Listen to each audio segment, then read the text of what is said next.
हर school में कोई ना कोई लड़की सबसे ज्यादा खूबसूरत होती है। हर कोई लड़का उसके पीछे पागल होता है। लेकिन अगर मैं कहूँ मेरे शहर के स्कूल में वो लड़की खूबसूरत नहीं है, अब एक श्रापित आत्मा बन चुकी है, तो क्या तुम यकीन करोगे? आदित्य एक 19 साल का लड़का जो एक नॉर्मल स्टूडेंट था। उसकी लाइफ सिंपल थी, क्लासेस, क्रिकेट और दोस्तों के साथ मस्ती। लेकिन उसके स्कूल में एक लड़की थी, रिया। वो उसके क्लास की सबसे सुंदर और क्यूट लड़की थी। हर कोई उसे देखता था, लेकिन वो हमेशा अकेली रहती थी और वो हमेशा खिड़की के पास बैठती थी। लंच ब्रेक में भी वो किसी लड़के से बात नहीं करती थी। और सबसे अजीब चीज, उसके चेहरे पर हमेशा मुस्कान, जैसे कोई गहरा राज छुपा हो। आदित्य को धीरे धीरे रिया से प्यार होने लगा। वो उसे देखता और सोचता, काश मैं उससे बात कर पाता। एक दिन स्कूल की लाइब्रेरी में आदित्य को एक पुरानी नोटबुक मिली। उसमें किसी लड़की की हैंडराइटिंग थी। उसमें लिखा था, अगर कोई यह डायरी पढ़ रहा है समझ लेना कि मैं अभी भी स्कूल में हूँ, लेकिन अब इंसान नहीं हूँ। डायरी पर नाम लिखा हुआ था रिया। आदित्य शॉक हो गया, ये कैसे हो सकता है?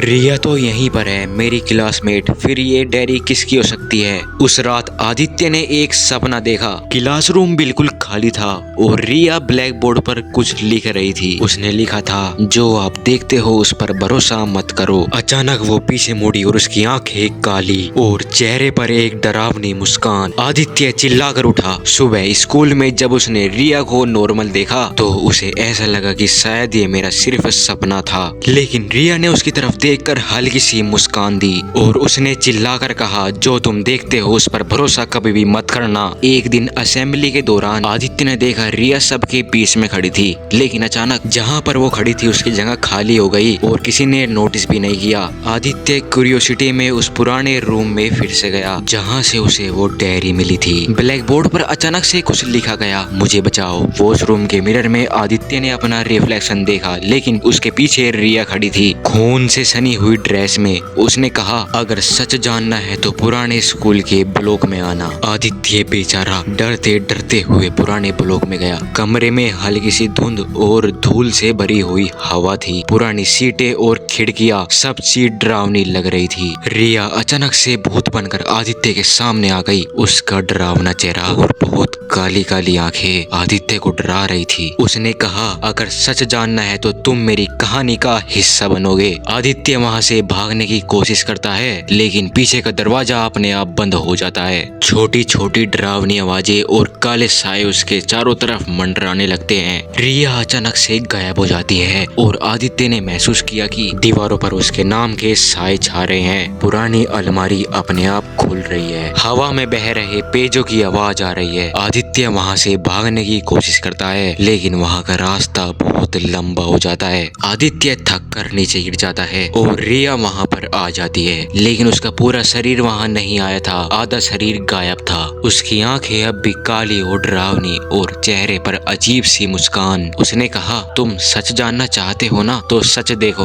और तभी काफी सारे शीशे आदित्य के चारों ओर आ जाते हैं। हर शीशे में रिया का चेहरा अलग दिख रहा था। आदित्य समझ जाता है कि वो डैरी और श्रापित आत्मा के बीच फंस चुका है। रिया धीरे धीरे उसे गाली देते हुए गायब हो जाती है और सिर्फ एक परछाई धीरे से आदित्य को कहती है कि जो तुम देखते हो उस पर भरोसा कभी भी मत करना। और अगर तुम्हें इस स्टोरी का पार्ट 2 चाहिए तो कमेंट कर देना नीचे और चैनल को सब्सक्राइब और वीडियो को लाइक जरूर कर देना।